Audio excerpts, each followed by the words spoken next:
So first of all, tell us your name, my friend. I go by the name of David, the OES man. There you go. The comb master. Take us back to the day that you answered Melissa's Craigslist ad. What did you think you were walking into? That's a good question. Well, I was self-employed, doing my own thing. And the way I do things, I end up running into her ad, of course, and spoke to her. She was moving into this warehouse that we're in. That was almost like 3 years ago. When I got here, there was a lot of items in here. Let's just say whoever was previously in here before. So she had to get rid of a lot of things. There was walls in here. There was a lot of stuff to take care of. So she asked me to help out after I got the items, which were, sellable items. She wanted to get rid of them. So basically, me, a couple other guys. And during the process, she asked me, what do I think about joining the team? Of course, I was like, I was like, I don't know about that. At first, she never sold me or anything like that. But I will say this, she didn't have to.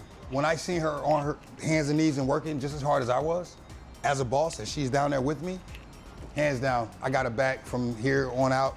And ever since then, I've been here. So she showed me that as a boss, a person of her caliber, she actually showed me that it doesn't matter if I'm your caliber or your caliber, or your caliber, who caliber. She was down there getting it in like any employee that works for her. So I can't say if you have a boss like Melissa, man, she shows and prove that she's willing to get in and get dirty with you instead of just hiring you and paying you to say, hey, do that, do that. No. She's jumping in there with you. So Melissa remembers you helping other people load heavy stuff that you weren't even going to be able to sell. You were just like helping them out. Correct. Being nice. Yeah, that was true. Yeah. Why were you doing that? Like, what was going through your head? That's just who I am. You know what I mean?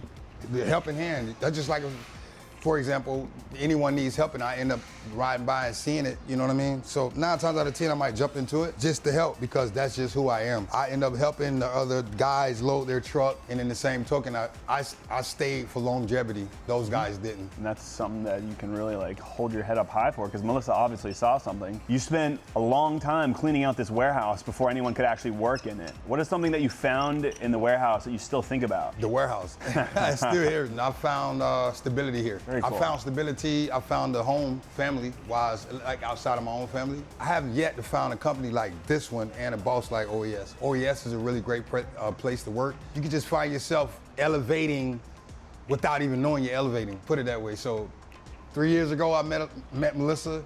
Don't plan on leaving. So your whole life, you've been in the music and performing industry. So what did that version of you want out of life? And then what parts of that guy are still around here at OES Global? Everybody looks for success in anything that they're doing.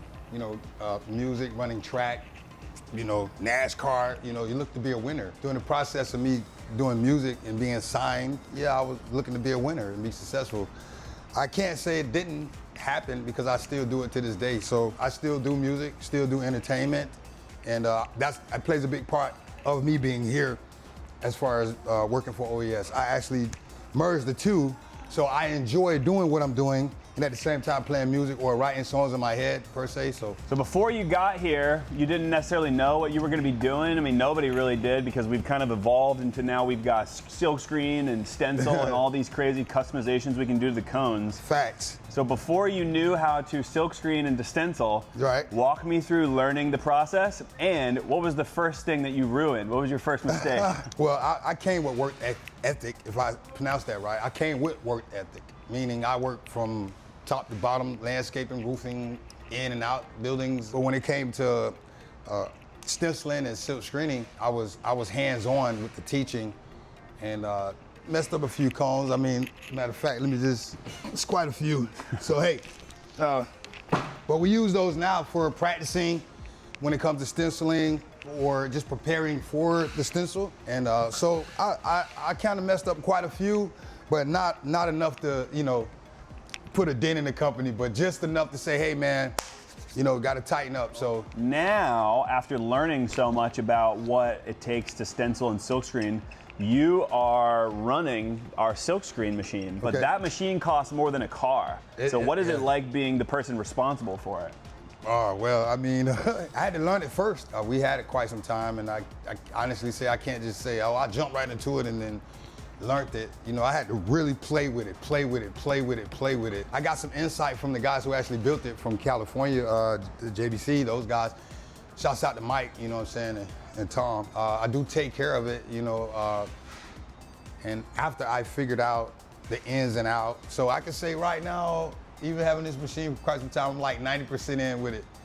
I still have like 10% more to go with it as far as, you know, like I know everything about the machine, but I could stencil about 1 million cones in one day. Another thing that people really know you for around here is that you're very particular about the stencils, like what you're doing right now, being very straight and clean. You would be able to know a bad one that maybe everyone else here wouldn't be able to kind of identify. So what does a bad one look like to you, and why are you so particular about everything being straight and clean? Me stenciling the cone, some cases you may not get a perfect hit. Most importantly, it's important to get that perfect hit. So that way when we send it out to the customer receives the cone and loves the cone. Word of mouth is one of the greatest advertising in the world. So once that customer gets that cone, that's what I'm big on. I had it first, so when the customer get it and it's like, hey man, I love this cone. So that makes me happy knowing that the stenciling is good. Now, if you come out with a stencil, the way I can recognize it's no good, it depends on the cone it's going on, 28 inch, 18, or 36. It also depends on where is it going on. For example, my example, if you have a blue cone, my example, even a purple cone, doesn't make sense to use black ink to apply on those cones. Why? If I'm riding by, I'm not gonna see what's on it. Make sense? If I even stand in front of them, I'm not really gonna see what's on it. But if you use white ink, it's very visible for a customer, consumer. Even if I'm just walking by, you know, and I end up looking at a cone, I could, you know, read it, what's going on it. So if there's a mistake in the order, whether the, you know, representative didn't mention it to the customer and the customer's like, hey, I want black on that cone. No, I don't think you want black ink. I think you should go with white ink, it's more visible. So it's important that we share that with you. If you're a customer that says you want black, well, you should get white on those cones. So that's how I find out the mistakes. We asked you for help with showing us how to set up the roll-up sign, and then that was just supposed to be one clip in a video. But then, as it turns out, we made an entire video about that because it was a tutorial. Somebody out there is watching you right now, learning how to do their job. It's great, you know. I love it. That's who I am. I'm David, man. I enjoy helping people. I enjoy making people laugh and smile, especially if they're having a bad day. Sometimes it may take that one person to make you smile and continue the rest of your day. And that's one reason why I come to OES every day, because of the smiles and the giving and the giving of the smiles. We're not just employees here, we're a family. You give a lot of people nicknames around here. So what's that about with the nicknames, and then who do you think has the best one? The nickname is for me to remember the person, and you know, so it's really easy. Just like me, my name is David, but my real name is Davion. Spider-Man would be one of the greatest names that I gave out because it was a cool guy. He got hired and this and that, and then, you know, I happened to walk inside of the office and seen him. He just reminded me of Spider-Man, so that was like the first name I gave him, you know, because he just looked like Peter, you know. But out of respect, it's just to remember who they is and just part of the team, part of the family. 3 years in, we've gone from screen printing to stencils to facilities, and now you're in front of the camera. If you could envision what the next 3 years are gonna look like for you, what do you think it looks like? I really couldn't say, but I look forward to it. What I can say and what I know is, if you're on level 1, in the next 3 years, you're gonna be on another level. 2, 3, 4, 5, 6, 7, 8, 9, 10, 11, and so forth. So within 3 years, I done, you know, moved up my levels in OES. So I know for a fact in the next 3 years, I've moved up some more levels. I could be teaching you how to do a stencil. I look forward to the next 3 years, and I look forward to the next 3 years after that. There's no telling. As long as you stay focused and do what you gotta do, you can always level up. Imagine that somebody enters a Craigslist ad tomorrow, the exact same way that you did, and they show up here.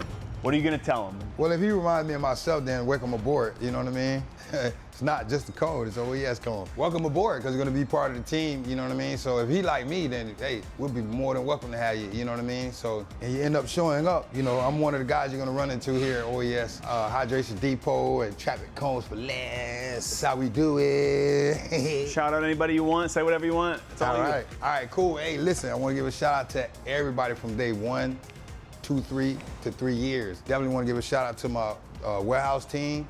Want to give a shout out to the corporate team, you know what I mean? Definitely shout out to Melissa, and shout out to Jen, Shout out to Austin, Rachel, you know, Nicole, Yvette, you know, Chris, just everybody. If I missed anybody, man, I don't mean to miss you, man. Oh, Mima, Amy, Jake, Spider-Man, you know what I'm saying? Nicole, Paulo, shout out to Matt, Corey, LJ, Pedro. Shout out to the whole company, the whole family. And if I miss anybody, man, you know, forgive me, but shout out to you too. If I did miss you, thanks for the interview. Thanks for having me. I really appreciate it, man. And to be a part of this really means a lot to me. So I look forward to staying around, sticking around. I look forward to seeing you guys in the future, man.